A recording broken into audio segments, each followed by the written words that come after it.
بسم اللہ الرحمن الرحیم۔ آج میرے ویلاگ کا جو موضوع ہے مسلم معاشرہ اور منافقین کا کردار۔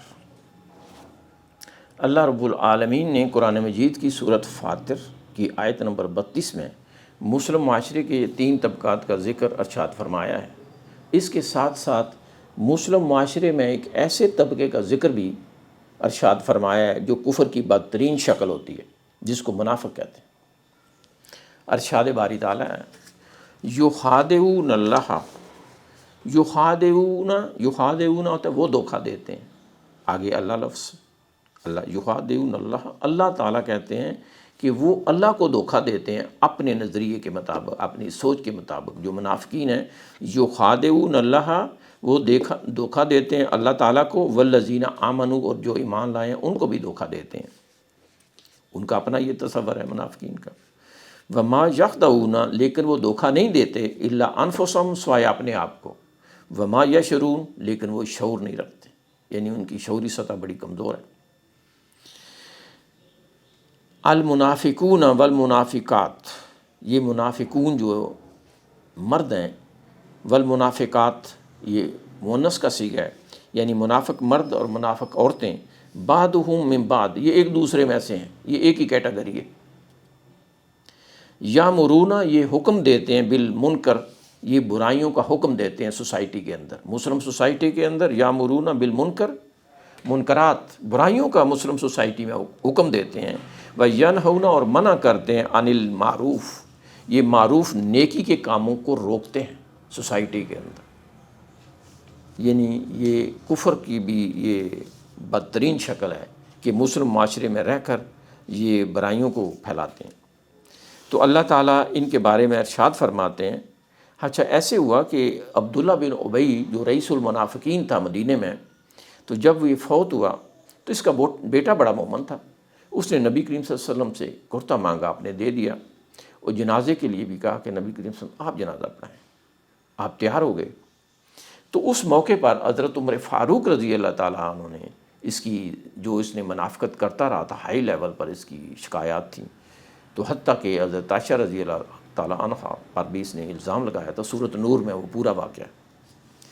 تو حضرت عمر فاروق رضی اللہ تعالیٰ عنہ نے جب کہا تو وہی آ گئی، تو اللہ تعالیٰ نے حضور صلی اللہ علیہ وسلم کو فرمایا ان تستغفر لہم 70 مرہ، ان کنڈیشنل ورڈ ہے، اگر تے مخاطب کے لیے ہوتا ہے، ان تستغفر لہم ان کے لیے اگر آپ بخشش کریں گے 70 مرہ، 70 بار بھی، فلن یغفر اللہ لہم، اللہ ہرگز ان کو معاف نہیں کرے گا۔ لہم ان کو، یعنی جمع کا صیغہ ہے کہ تمام منافقین کو اللہ ہرگز معاف نہیں کرے گا۔ یہ اصول دے دیا اللہ تعالیٰ نے آپ کو کہ اگر آپ بھی 70 بار بخشش، ان تستغفر لہم 70 مرہ فلن یغفر اللہ لہم، اللہ ہرگز معاف نہیں کرے گا۔ تو یہ اللہ تعالیٰ کی اور نبی کریم صلی اللہ علیہ وسلم کی بخشش سے بھی محروم طبقہ ہے جو منافقین طبقہ ہے۔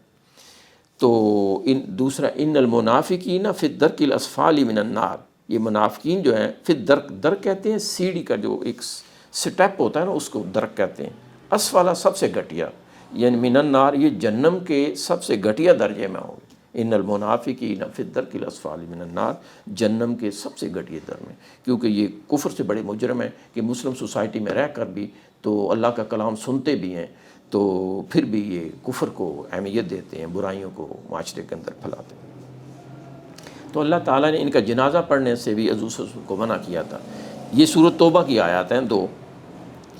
ولا تصلی، اور آپ نے ان کا نماز جنازہ نہیں پڑھانا ہے، علی احد منہم مات ابدا، مات موت آ جائے، ابدا کبھی بھی ان میں سے کسی کو موت آ جائے، ولا تقم، اور آپ نے نہیں کھڑا ہونا ہے، علی قبرہ، ان کی قبروں پر بھی نہیں کھڑا ہونا، یعنی ان کے لیے کوئی دعا نہیں مانگنی ہے، یہ منافقین کے لیے یہ اللہ تعالیٰ نے یہ اصول دے دیا۔ اس کے بعد نبی کریم صلی اللہ علیہ وسلم جب بھی کوئی منافق مرتا تھا یا جس کو لوگ مرتے ہوئے بھی برا بھلا کہتے تھے، اس کا پھر آپ جنازہ نہیں پڑھاتے تھے۔ یہ اللہ تعالیٰ کی بخشش اور نبی کریم صلی اللہ علیہ وسلم کی یہ رحمت سے بھی، بخشش سے بھی محروم طبقہ ہے۔ اس کے کردار پر ایک اللہ تعالیٰ نے ایک آیت نازل کی ہے یہ منافقین کے بارے میں۔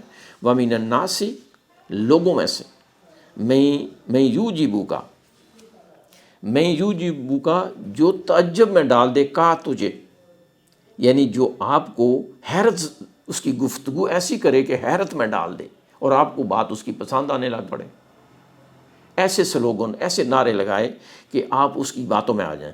وَمِنَ النَّاسِ مَن یُعْجِبُکَ، لوگوں میں سے ایسا بھی ہے جو آپ کو بات میں تعجب میں ڈال دے اور آپ اس کو بات قولہ، اس کی بات آپ کو پسند آنے لگ پڑے، فی الحیات الدنیا، دنیا کی زندگی میں وہ ایسی گفتگو کرے۔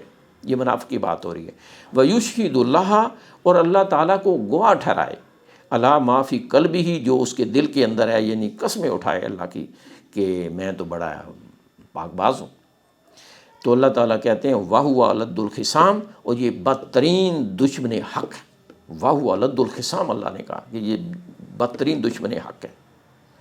وَإِذَا تَوَلَّىٰ، ولی ہوتا ہے نا ایک حکمران، وَإِذَا تَوَلَّىٰ، جب اس کو حکومت مل جائے، اقتدار مل جائے، یہ کوشش کرتا ہے فی الارض، زمین میں، لِيُفْسِدَ فِيهَا، لِيُفْسِدَ، کہ وہ فساد پھیلائے، فیہا، اس میں، اس زمین میں وہ فساد پھیلائے، وَيُهْلِكَ، اور ہلاک کر دے، وَيُهْلِكَ الْحَرْثَ، اور ہلاک کر دے، حرث کہتے ہیں کھیتی کو، یعنی یہاں اس سے مراد معیشت بھی ہے کہ زمین سے ہر فصل پیدا ہوتی ہے، تو یہی را مٹیریل بھی، کھانے کی بھی، ہر چیز، تو معیشت کا سامان تو یعنی وَيُهْلِكَ الْحَرْثَ وَالنَّسْلَ، اور نسلوں کو بھی برباد کر دے۔